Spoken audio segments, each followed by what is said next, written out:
The following program, offered by Fox 19, includes lawyers licensed in Kentucky. For those lawyers to maintain compliance with the Kentucky Bar Association requirements, the phrase, "This is an advertisement," must appear on the screen.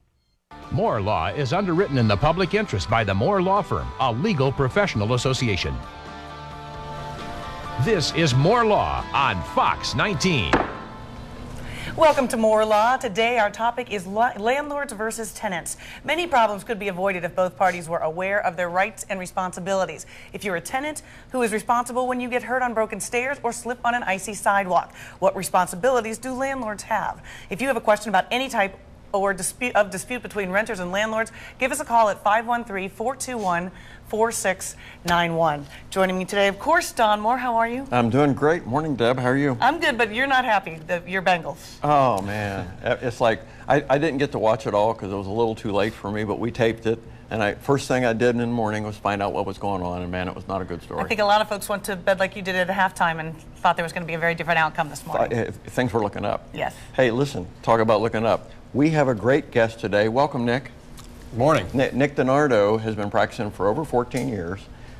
He went to University of Cincinnati Law School. He is kind of the landlord-tenant guru of legal aid, and he's represented people in landlord-tenant cases for a long, long time. Is that right? That's right. So what does that mean? You're at legal aid. What is your role? We represent low-income people in civil cases. So there's a variety of areas we do. One of the areas is landlord-tenant. I'm the managing attorney for our landlord-tenant work. Okay. So there is a special act regarding landlord-tenant, and he knows it. The Ohio Landlord-Tenant Act. That's right. He knows all about it. He's the guy. Okay, and I think you you wanted to get to a picture very quickly, I think. A real grocer. I know, I saw it. I don't even want to see it again. You know, one of the things about Cincinnati is we have the rotten distinction of being one of the bed bug capitals of the United States. Yuck. And like 10 years ago, nobody ever heard of them. We've got a couple of pictures. These things appear in people's mattresses like is shown on the graphic. And of course they cause bites and things on people's body, and they're really gross. That's really gross. It is, and we've got tons of them in Cincinnati, and I don't know why we got to be so lucky, but one of the things that's interesting is, okay, so who's liable for that? Can anybody make a claim? And I think the answer is really both can.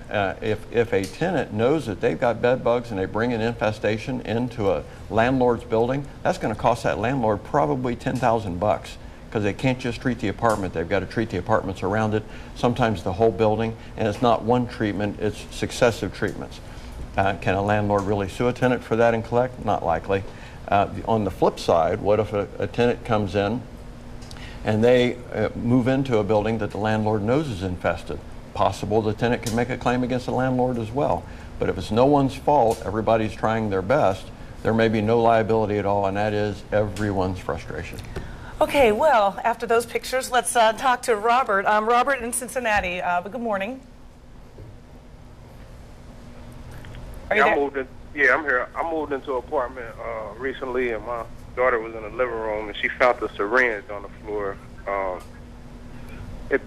It didn't poke or anything, but I was wondering what could I do about the situation. Man, that's chilling, isn't it? Right, that is. Is there anything you would suggest for Robert? Well, obviously get in touch with the landlord immediately. I'd be concerned that a landlord would not have an apartment prepared for you when you moved in and you would find something like that. So this may be a situation that you want to think about whether or not this is going to be a workable landlord-tenant situation for you. The other issue there is you may want to contact either the building or health department to do an inspection to make sure there are no further issues with this unit. I was going to say, so you find a syringe and that's one incident, but if that could happen, it seems like it might be indicative of a larger issue. Yeah, I mean, this is a very unusual situation and pretty extreme, so I would be really concerned about that kind of situation.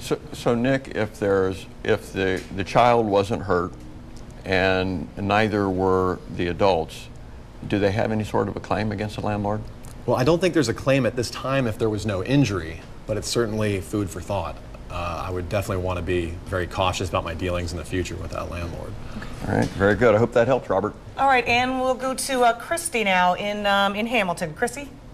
Hi, I was calling. I live in an apartment building, and on one side of me, they exterminated for cockroaches, and the cockroaches came into my apartment.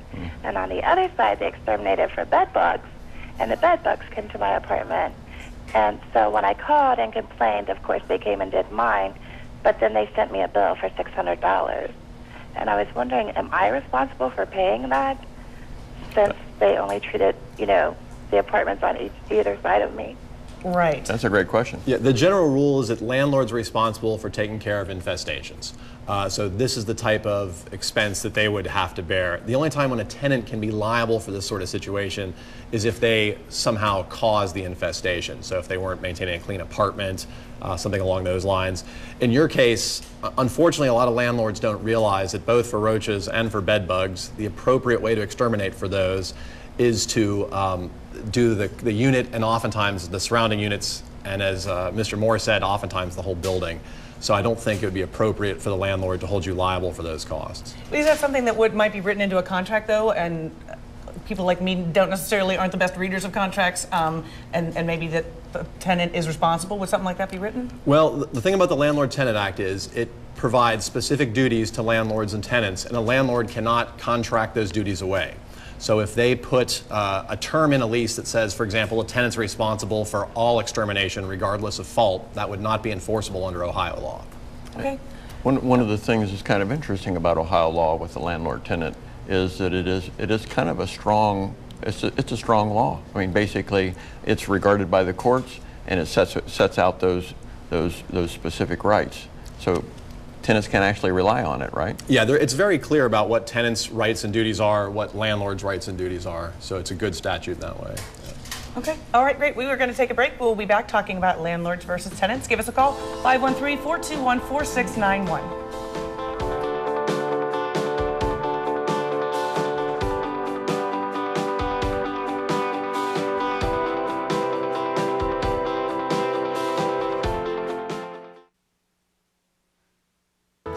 Welcome back to More Law on Fox 19, your legal questions live, with local broadcaster and award-winning reporter Deb Haas and Cincinnati personal injury attorney Don Moore, recognized by Ohio super lawyers. More answers, more help, more law on Fox 19. And let's go now to your More Law Connection, where attorney Dan Moore is answering viewer emails. Good morning, Dan. Morning, Deb. Our first question is not about bugs, so that's good. We can depart from that subject for a minute. The first question is from Nicole, as a matter of fact. She says, I bought a puppy through a newspaper ad and found out quickly that my puppy was younger than I was told and very sick. I've spent a ton on vet bills and the sellers won't return my calls. How can I get reimbursed? This is something that's actually growing across America, to have pet lemon laws. Ohio does not have that law yet, but you can pursue a recovery under traditional breach of contract theory. Breach of contract is just where somebody fails to provide a service, or fails, in this case, to provide a product that you all have agreed upon. The person provided you a puppy that was younger than what you agreed upon, a puppy that wasn't as healthy as what you agreed upon, and therefore that person can be held responsible for the difference in what you paid and what you're going to have to pay for medical bills and all those kinds of things. So basically your damages that arise from purchasing that puppy in a state that you weren't bargaining for. So you can pursue this in a small claims court.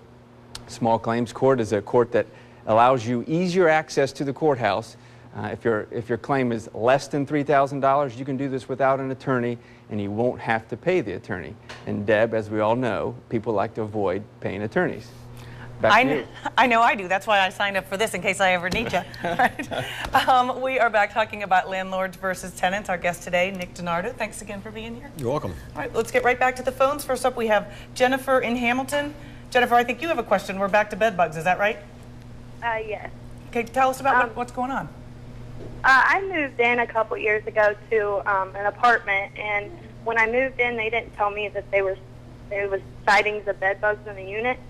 Well, they started spraying for them, and so I moved out because I had all new furniture, and I didn't want to get them. So I moved out, and a couple years later, I got a thing in court saying that I needed to go to court, that they already found judgment upon me, which I never knew that they were even suing me. So now they're making me pay like $1,500, and they're going to garnish my wages. And I feel that, I I shouldn't be responsible because they had bed bugs, and that's the whole reason why I moved out. Okay. So is there anything that I can do to get, What might you judgment suggest for against him? Jennifer, Nick? Well, the problem here is that you already have a judgment against you, it sounds like, and that can create an issue because they've already gone to court and a court's already told them that you owe them some money. You can file what's called a motion to set aside that judgment if you never got service of those court papers, but that can be a somewhat difficult process, but that would probably be your next step. The other option is you could try and negotiate some sort of settlement with them for less than the full amount, just to resolve the issue. Okay. All right. Thanks for that. And let's go now to Mary in Roselawn. Mary, I understand you've lived in your apartment a long time, and now you're having trouble with the landlord?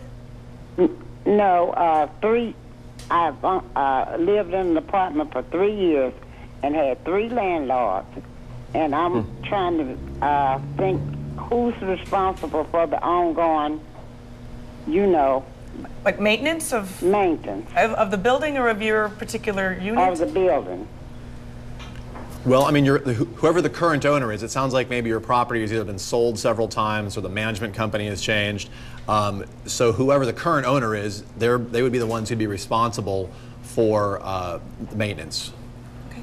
All right, let us go back now to Dan Moore answering another viewer email question. Dan?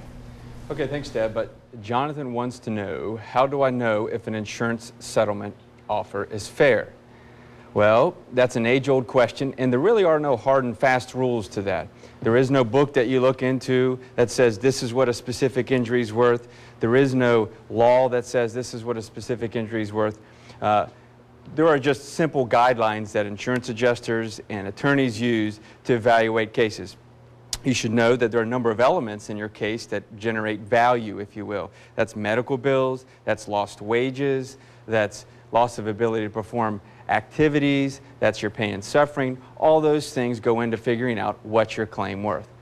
The general rule, or again, not a rule, guideline that people use and have used forever is 3 times medical bills plus your lost wages. The easier thing to do is just talk about an example. If you got a $5,000 medical bill claim, if you multiply that by 3, that's $15,000. If your lost wage claim is $1,000, your insurance adjuster is going to figure that to be about a $16,000 case. If it's a smaller type case, they'll use a lower multiple. If it's a larger case, sometimes they can even throw the multiple thing out the window. But that's a very common way of evaluating a claim. Now, if you have a question, go to fox19.com, go to the More Law link, fill out the Send Us Your Questions form, and send us your questions. We will do our best to answer those questions. Deb, back to you. All right, thanks a lot, Dan. We are going to take a break right now. We'll be back talking landlords versus tenants in just a minute.